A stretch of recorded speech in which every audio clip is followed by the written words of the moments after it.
Dah ya. Pak Karyadi monitor.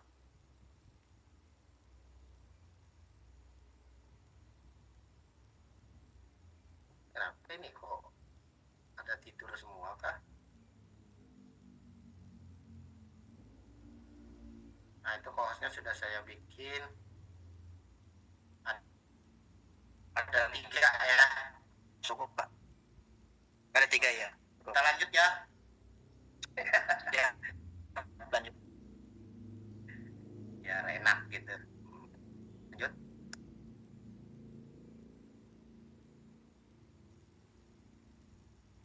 Nah ini Bapak Ibu, satuan pendidikan tahap selanjutnya ya, setelah apa ini, sistem aplikasi selesai, format menerbitkan ijazah yang telah diisi data kelulusan, kita mengunduh format ijazah dari sistem aplikasi.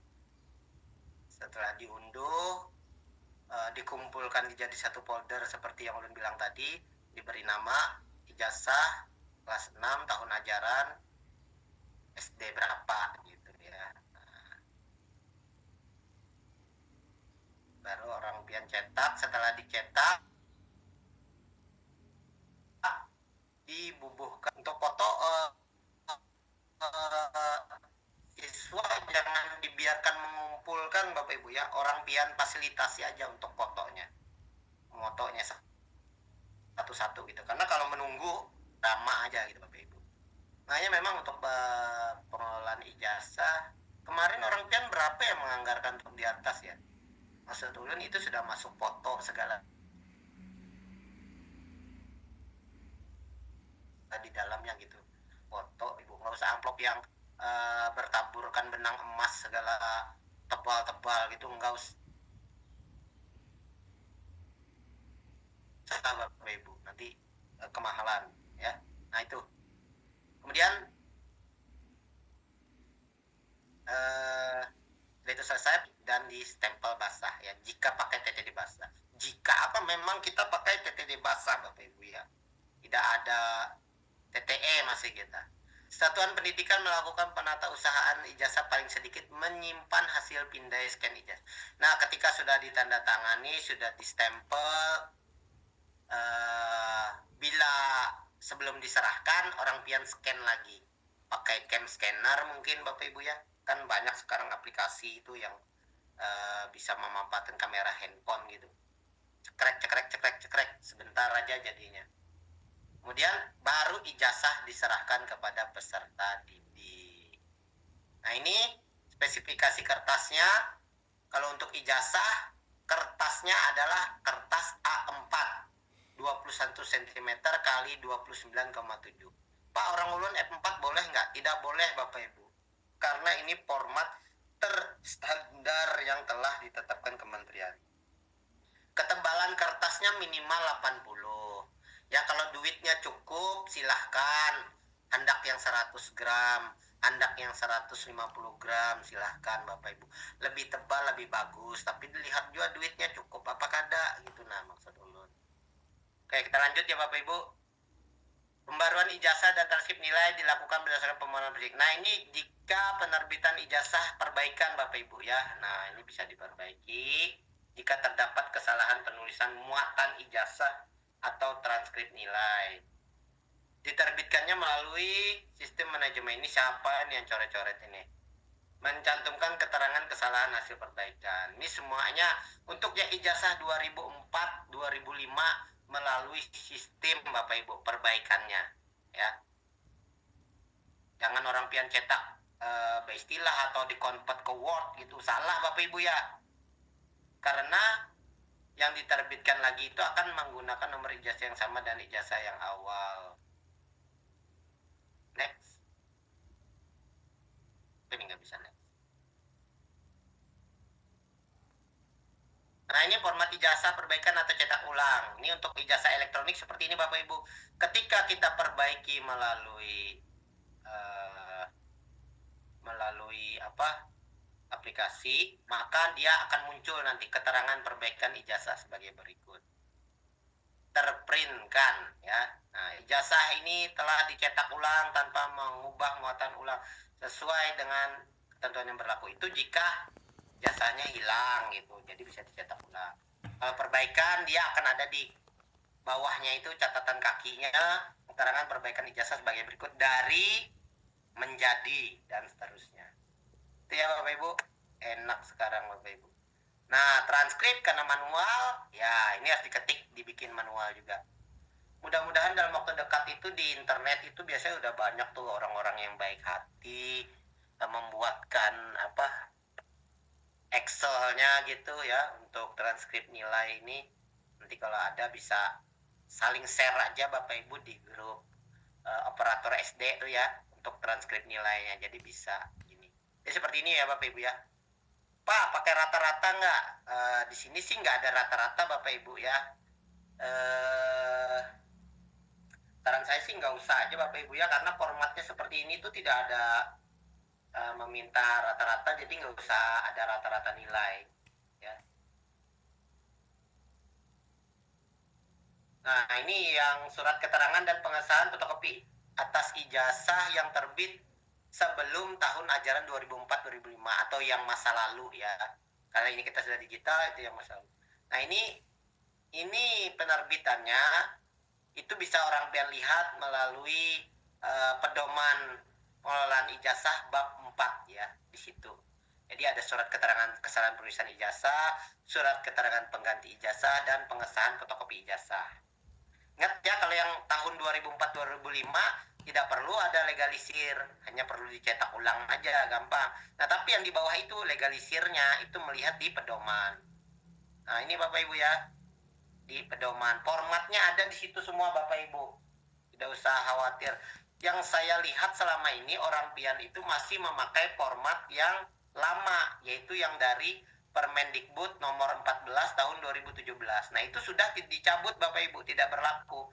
Kalau orang pian bikin surat keterangan pengganti, surat keterangan rusak, masih memakai format yang lama, maka itu batal demi hukum Bapak Ibu, karena peraturannya sudah dicabut. Jadi yang orang pian pakai adalah format ijazah yang ada di Permendikbud Ristek nomor 58 tahun 2024. Ini nih yang di catatan kaki sebelah bawah.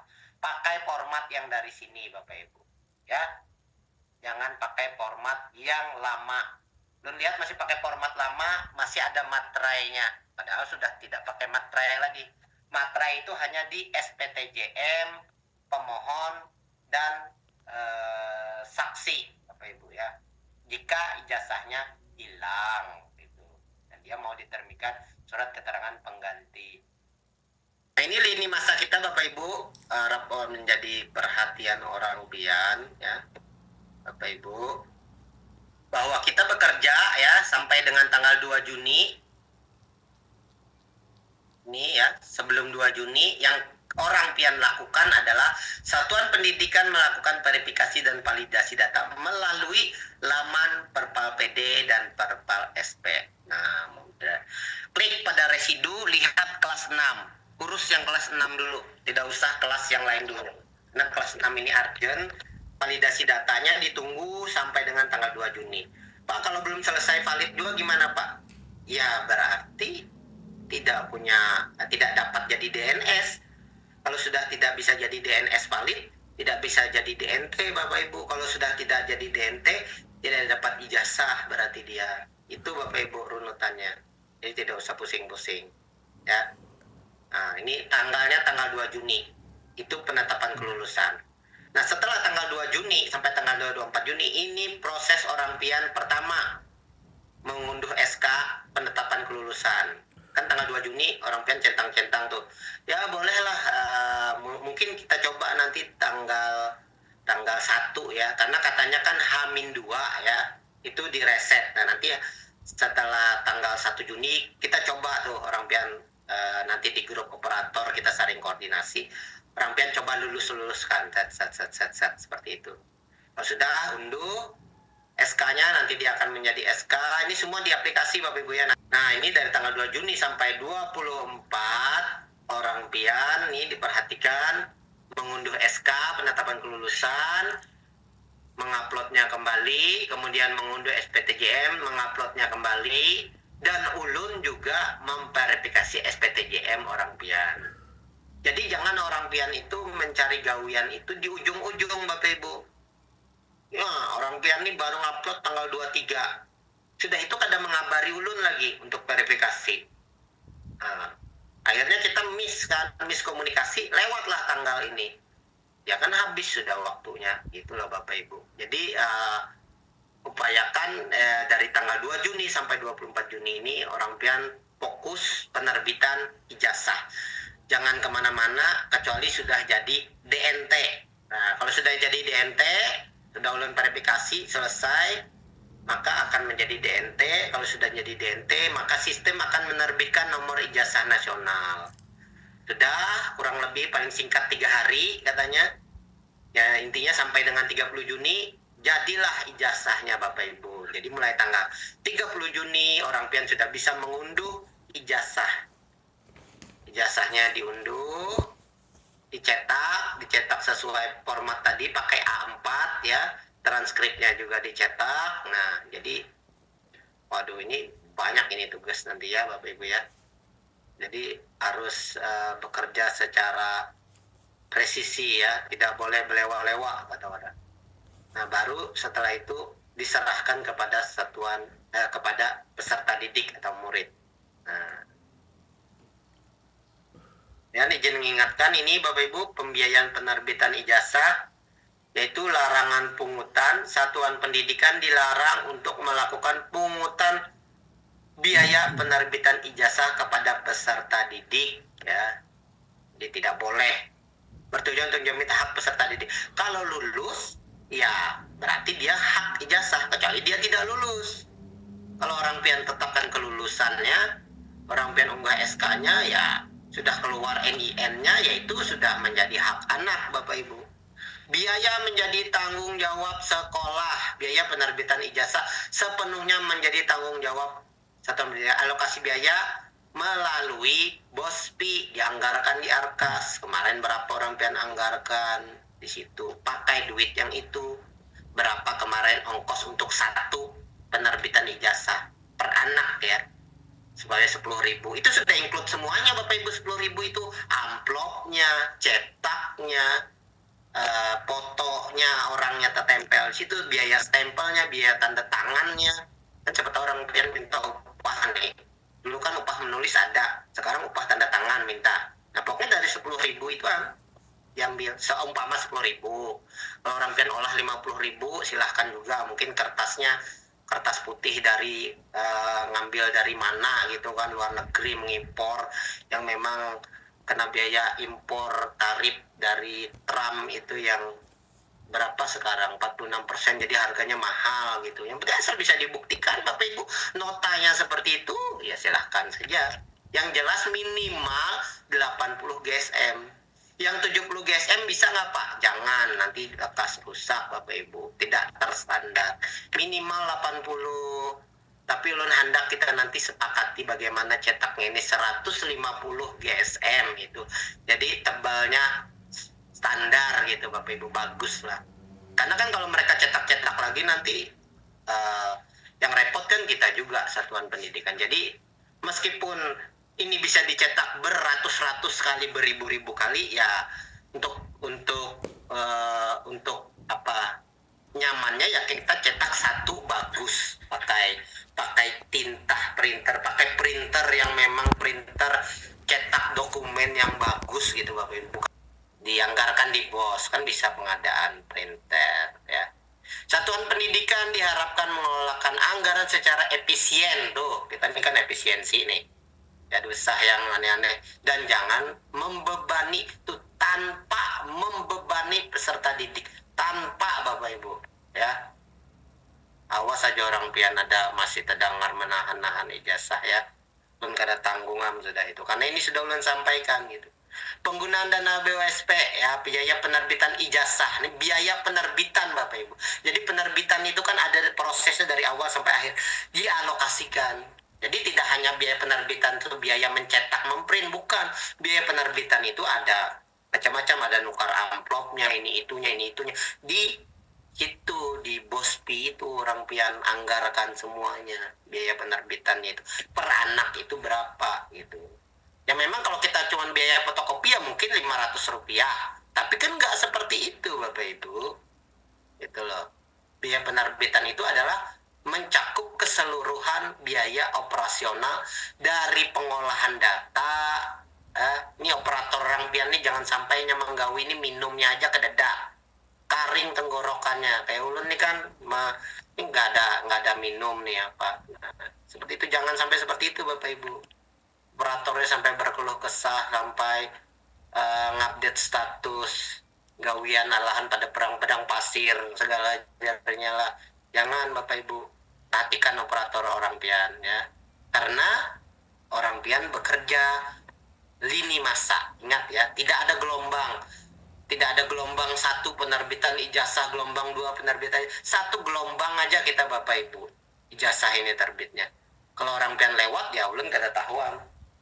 Ya mungkin bisa dibuka lagi, mungkin lah ulun kada mau berspekulasi, tapi pasti bemamai orang Kemdikbudnya. Ini kenapa ini dinas pendidikannya tidak membantu? Pasti seperti itu, tidak memantau, tidak apa.